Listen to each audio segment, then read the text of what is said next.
Moi, j'obéis à ce que tu as dit dans ta parole, mais je veux voir ta gloire. Amen. Parce que je vous dis une chose, il y a église et église. Si c'est que pour écouter une histoire, ça ne sert à rien. C'est qu'est-ce que Jésus veut me faire vivre aujourd'hui.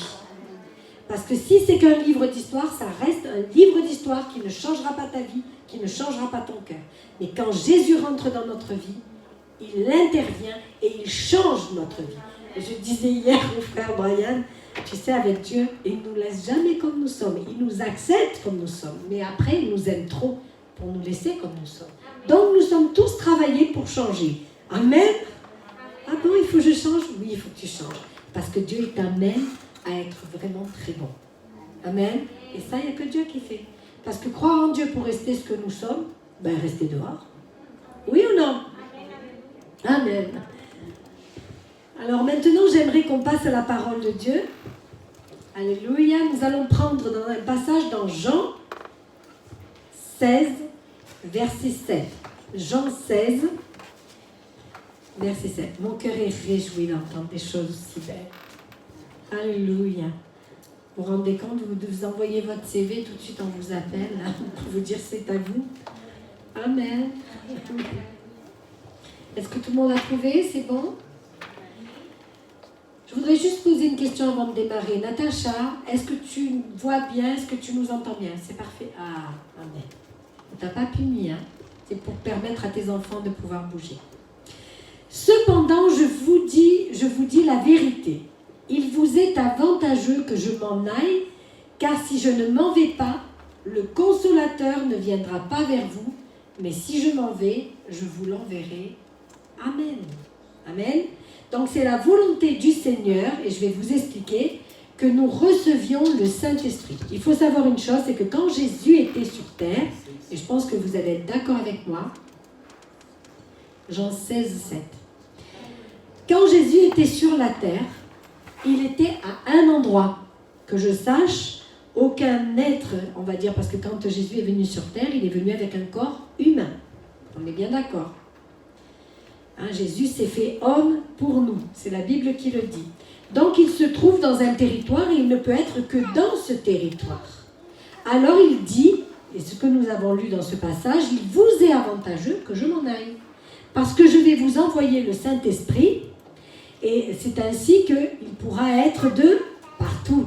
Le Saint-Esprit n'est pas que dans cette église, mais il est sur la terre entière, là où on le recherche, le Saint-Esprit est là. Amen. Et il n'y a pas de problème avec Dieu, avec les races différentes et tout ça. Non, Dieu est avec ceux qui le recherchent. Amen. Et je voudrais que nous parlions aujourd'hui de comment est arrivé pour la première fois le Saint-Esprit sur la terre et comment il s'est manifesté. Dites-moi, nous sommes dans un week-end qu'on appelle le week-end de Pentecôte. Eh bien, nous allons parler de la Pentecôte. Amen. Acte 2.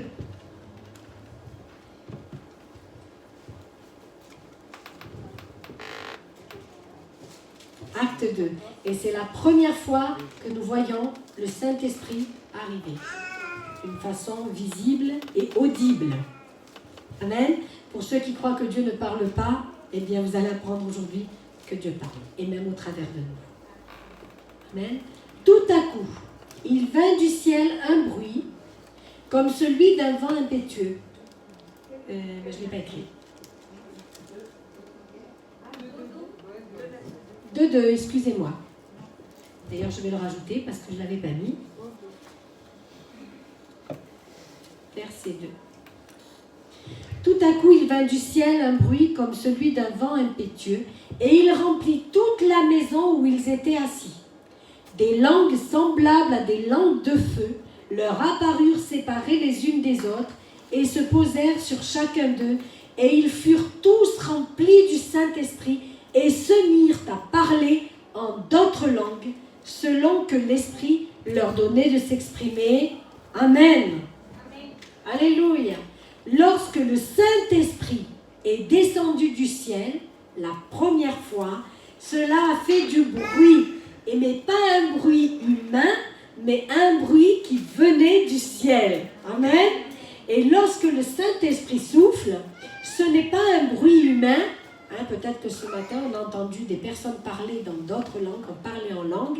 Eh bien, cela vient du ciel. Et si tu ne comprends pas cette parole, c'est normal, c'est parce que ce n'est pas une parole humaine. Amen. Et je veux qu'on apprenne ces choses-là parce que des fois, on ne comprend pas les choses spirituelles. Et aujourd'hui, je veux vous enseigner sur les choses qui viennent d'en haut. Amen. Alors, lorsque le Saint-Esprit souffle, ce n'est pas un bruit humain, ce n'est pas un bruit de sensation ou de sentiment, parce qu'on aime bien des fois dire « oh, j'ai des frissons », vous voyez. Mais ce n'est pas ça, c'est un bruit extraordinaire qui vient de Dieu. Amen. Et le vent qui souffle du trône de Dieu, il nous est dit qu'il a rempli toute la maison où ils étaient réunis et qu'à ce moment-là, ils se mirent à parler en langue, dans d'autres langues, suivant que l'Esprit de Dieu leur donnait. Alors je vous dis une chose, Dieu ne parle pas avec notre langage. Amen. Et c'est pourquoi il remplit les personnes de son langage. Alléluia. Alors l'Esprit de Dieu est descendu et il les a remplis du Saint-Esprit et leurs langues ont prononcé des mots inexplicables, des mots venus du ciel. Amen. Acte 2, versets 38 et 39. Acte 2, 38 et 39.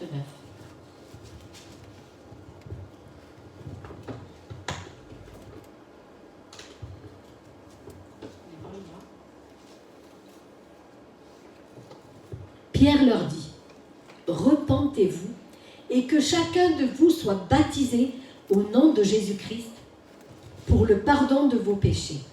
Et vous recevrez le don du Saint-Esprit, car la promesse est pour vous, pour vos enfants et pour tous ceux qui sont au loin, en aussi grand nombre que le Seigneur notre Dieu les appellera. » Amen.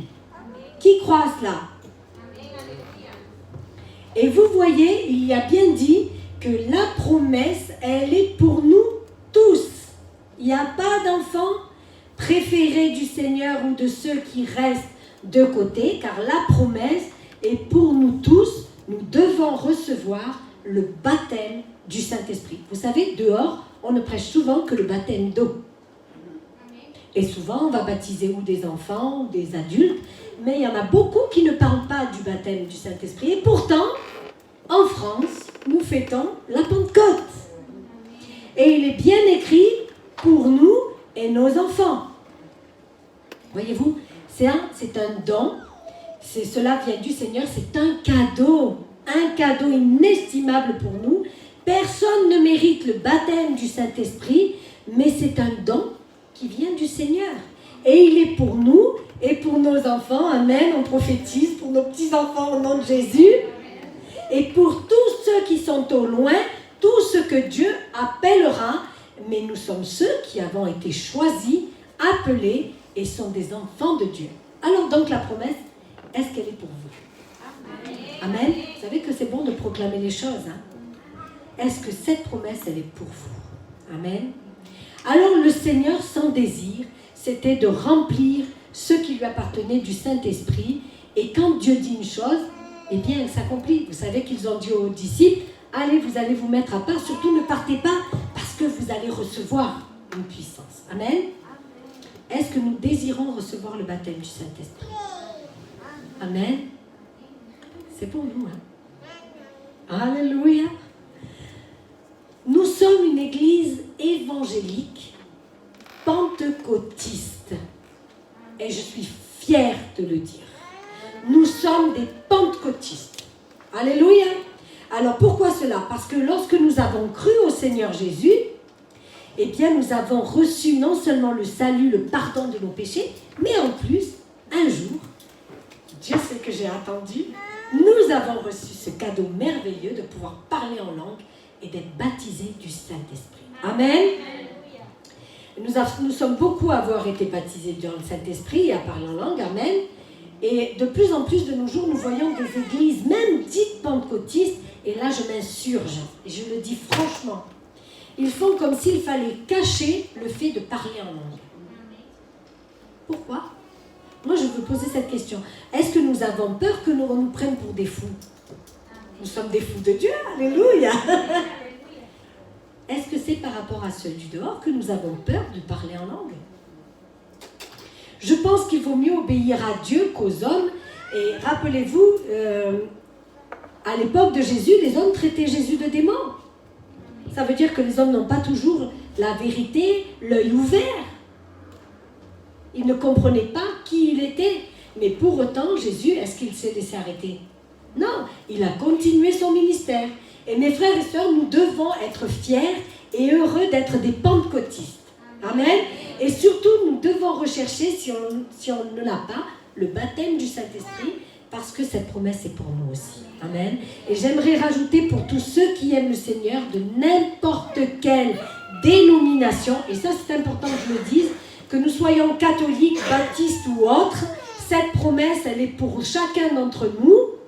Et peut-être ceux qui m'écoutent aujourd'hui, peut-être sur YouTube, sachez que le Seigneur aime tous les hommes, que peu importe l'étiquette que nous avons, mais si tu es chrétien, et un vrai chrétien de cœur, cette promesse, elle est pour toi, et Dieu veut te remplir de son Saint-Esprit. Amen. Il faut se rappeler que Dieu appelle tous les hommes à se repentir. Tous. Donc quand il donne une promesse, c'est tous. Il n'a pas dit les catholiques non, les évangéliques pentecôtistes oui, les baptistes non. C'est toi. Si tu veux le Saint-Esprit catholique, baptiste, pentecôtiste, tu dois l'avoir. Hein? Alléluia.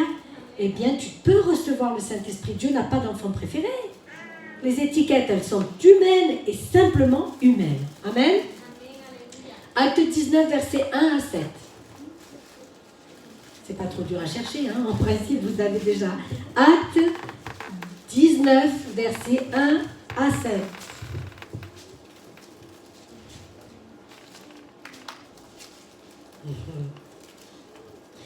Pendant qu'Apollos était à Corinthe, Paul, après avoir parcouru les hautes provinces de l'Asie, arriva à Éphèse. Ayant rencontré quelques disciples, il leur dit « Avez-vous reçu le Saint-Esprit quand vous avez cru ?» Ils lui répondirent « Nous n'avons même pas entendu dire qu'il y ait un Saint-Esprit. » Ça, c'est un petit peu ce qu'on vit aujourd'hui. Il dit « De quel baptême avez-vous donc été baptisés ?» Et ils répondirent « Du baptême de Jean. » Alors Paul dit « Jean a baptisé du baptême de repentance, disant au peuple de croire en celui qui venait après lui, c'est-à-dire en Jésus. » Sur ces paroles, ils furent baptisés au nom du Seigneur Jésus. Lorsque Paul leur eut imposé les mains, le Saint-Esprit vint sur eux, et ils parlaient en langue et prophétisaient. Ils étaient en tous environ 12 hommes. Amen. Alléluia. C'est important, hein? Dans ce texte, on voit que nous ne devons pas nous contenter simplement d'être passés par le baptême de repentance. C'est pour ça qu'on ne peut pas baptiser enfant. Parce que le baptême d'eau, c'est le baptême de repentance. On doit ressentir dans notre cœur que nous sommes pécheurs et que nous ne méritons pas d'être aimés par Jésus. Mais il nous aime. Alléluia. Pas besoin de le mériter. Jésus t'aime.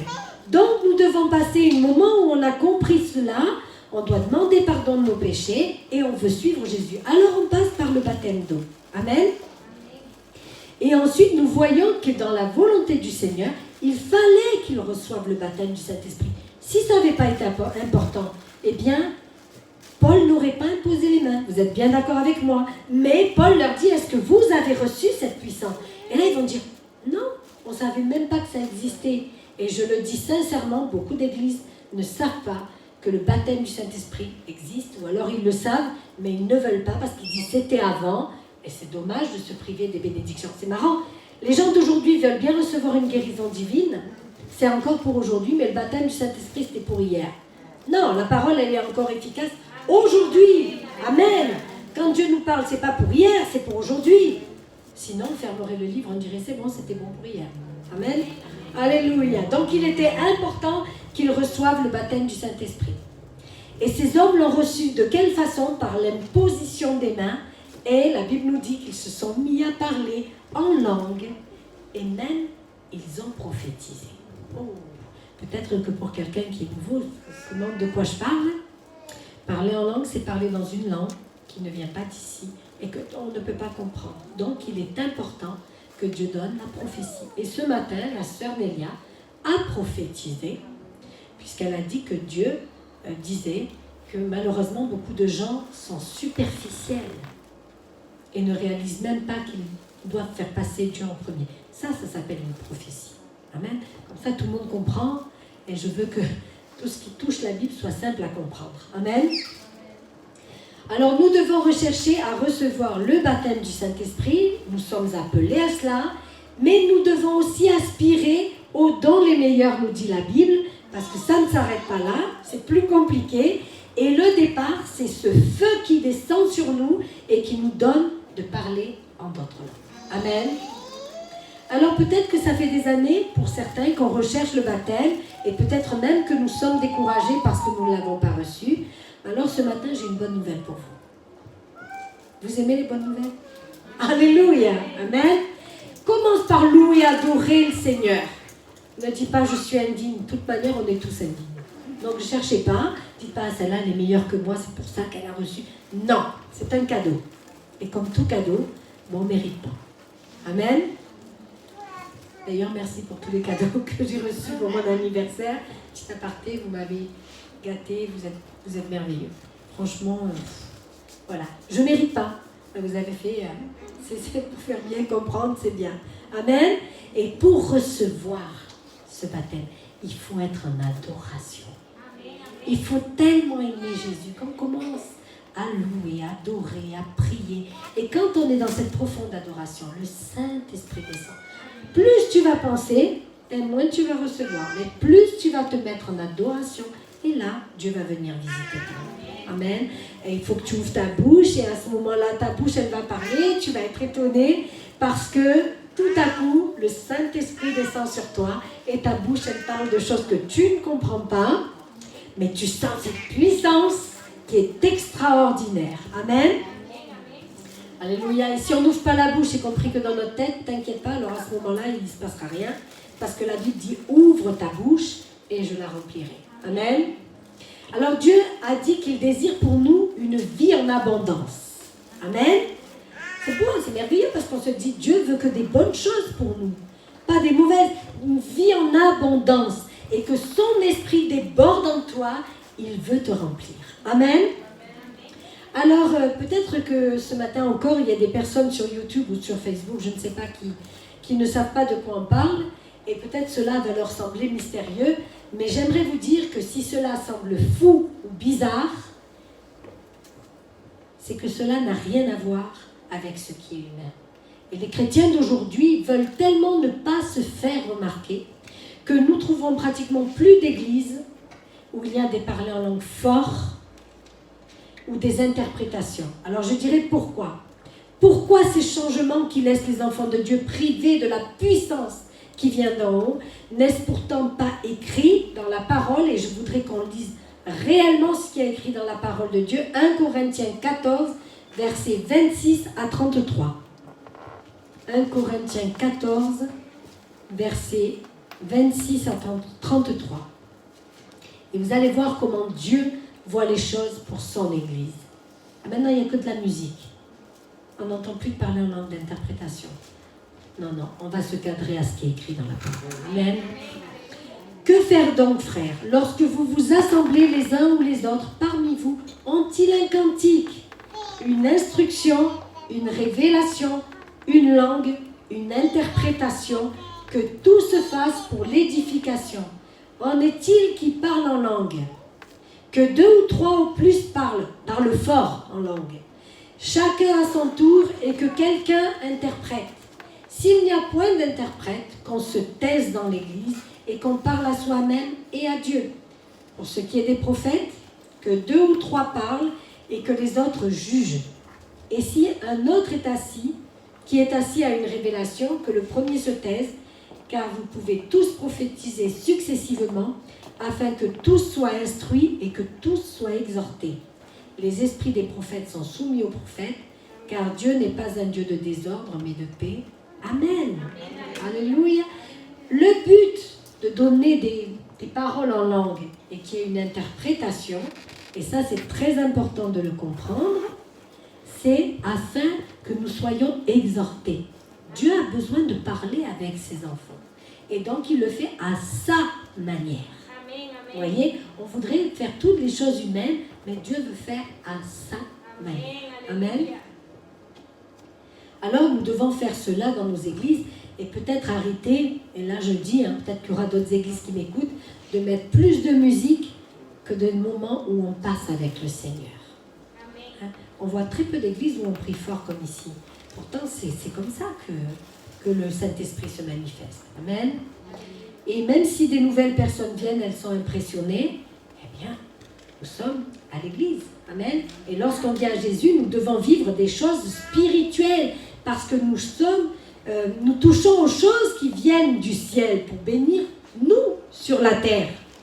Et je dirais, si nous recevions que des choses simples et terrestres, d'accord? Eh bien alors, pourquoi nous tourner vers les choses célestes si c'est pour recevoir la même chose qu'il y a dehors? Ça ne sert à rien. Mais lorsque nous nous approchons et réellement suivant le Seigneur Jésus, nous allons alors vivre les choses qui viennent d'en haut et vous allez voir la puissance extraordinaire du Seigneur. Et ça, je dirais, est-ce que nous avons envie de vivre que des choses humaines? La sœur Naomi, elle vient de vivre quelque chose de spirituel. Nous n'avons fait que prier. Et comme elle dit, c'est Dieu. Moi, j'impose les mains, mais je ne suis rien. Je suis une femme de Dieu, c'est tout. Mais celui qui est en moi est intervenu dans son enfant et a donné la guérison divine. Parce que cela ne vient que du Seigneur. Vous voyez? Mais la Bible dit, vous imposerez les mains aux malades et les malades seront guéris. Donc, en obéissance, c'est pareil pour me parler en langue. En obéissance, j'impose les mains au nom de Jésus. Et le malade est guéri, pas par moi, mais par Jésus. Amen. Parce que c'est des choses qui viennent d'en haut que nous devons vivre ici, sur terre. Sinon, ce n'est pas Jésus. Amen. Comprenez? Nous avons envie, en tout cas moi personnellement, de vivre quelque chose de surnaturel. Hein? C'est surnaturel. Ben sinon, allez dans une association toute simple. Hein? Vous vivrez de l'humain. Alors peut-être vous vous demandez à quoi ça sert de parler en langue. Parce que c'est vrai, on a parlé du parler en langue, mais à quoi ça sert? Et nous devons savoir que le Seigneur a dit avant de partir qu'il fallait qu'ils attendent le Saint-Esprit. Et il dit, car vous recevrez une puissance. Le Saint-Esprit survenant sur vous et vous serez mes témoins. Et donc d'abord, la priorité de recevoir le Saint-Esprit, cette puissance, c'est pour devenir des témoins. Amen. Nous sommes témoins pour, vous savez pourquoi? Parce qu'on vit quelque chose de surnaturel. Et on peut en parler, parce que nous l'avons vécu. Des gens, ils ont une foi tellement light, ils vivent rien de surnaturel. Mais quand on voit des guérisons divines, alors on peut dire, on peut témoigner. Quand on parle en langue aussi, on se dit, oh, moi j'ai reçu une puissance qui vient d'en haut et je peux en parler. Amen. Et ensuite, il est écrit que celui qui parle en langue s'édifie. Donc, ça veut dire qu'il se construit dans le Seigneur, il devient plus fort. La foi, elle est forte quand on a reçu quelque chose qui vient d'en haut. Amen. Et lorsque nous prions en langue, ce sont des mystères, la Bible nous dit, que nous disons et que seul Dieu peut comprendre. Et ça, c'est très important. Parce que dans nos prières et tous les combats que nous avons, parce que nous avons un ennemi qui s'appelle le diable, il y a des gens, ils sont Dieu d'accord, mais le diable non. Mais écoutez, lisez la Bible et vous verrez qu'il y a les deux. Amen. Je pense que les gens ont besoin de connaître la parole de Dieu. Et nous savons que quand nous parlons en langue, eh bien Dieu connaît ce que nous prions. Et je dis moi des fois, quand je suis en prière pour quelque chose de particulier, plutôt que de dire le nom, nanana, je commence à parler en langue. Et je sais que Dieu me fait prier avec la perfection de son esprit. Amen. Le diable ne peut pas comprendre cette parole, mais seul Dieu peut comprendre. Et c'est magnifique. Amen. Alors néanmoins, dans l'Église, si nous avons un parler en langue, nous devons demander au Seigneur de recevoir l'interprétation et la prophétie, afin que si quelqu'un vient et qui ne connaît pas, il puisse comprendre ce que l'Esprit de Dieu veut dire, comme nous avons entendu ce matin, parce que le parler en langue, c'est une langue incompréhensible pour tout le monde, alors que Dieu a aussi donné, dans notre langage, l'interprétation de ce qui s'est dit dans la langue du ciel et les prophéties, afin de parler au cœur, parce que si on fait que parler en langue, ben on ne comprend rien, on s'édifie, on se rend fort, d'accord? mais il faut à un moment donné que Dieu nous donne dans notre langage ce qu'il avait envie de dire. Amen. Alors ne mettons pas de côté ce que Dieu nous a donné, parce que cela ne vient pas de nous, mais de lui. Amen. Soyons fiers de ce don que Dieu nous a donné. Amen. Ça, c'est une église de Pentecôte. Alors, si tu veux vivre la Pentecôte, toi, dans ta maison, ce matin, je ne fais pas d'appel vu qu'il y a le coronavirus. Moi, je pense qu'il est fini, mais bon. Rentre dans ta maison, dans un lieu tranquille, et commence à dire au Seigneur combien tu l'aimes. Commence à adorer, à glorifier de tout ton cœur, et laisse-le venir te visiter. Commence pas à dire baptise-moi, Seigneur. On est tous comme ça. On sait que c'est tellement important. S'il te plaît, Seigneur. Vous savez, des fois, on est comme ça, on est en train de chouiner devant Dieu, alors que Dieu a dit, c'est une promesse. Vous recevrez le Saint-Esprit. Alors, cherche pas, tu l'as déjà. Commence à louer, adore, adore, adore, et tu vas voir, le Saint-Esprit va te remplir. Chouine pas, laisse tomber. Dieu, c'est un Dieu fort. Elle veut juste que tu l'adores. Amen. Alors ce matin, je dis qu'on ne peut pas s'approcher pour prier pour cela, mais je voudrais simplement dire que celui qui va recevoir cette merveille qui vient du ciel, qui veut vivre une vie spirituelle réelle, qui en a marre vous savez, des fois on vivote dans la foi. Non, nous avons un Dieu fort et puissant, on le chante super bien, mais il faut le vivre super bien aussi. Amen. Et c'est important parce que plus nous vivrons ces choses-là, et plus nous allons réaliser combien Dieu est grand. Amen. Alléluia. Je voudrais qu'on termine avant de prier par un chant qui nous parle de l'amour de Jésus.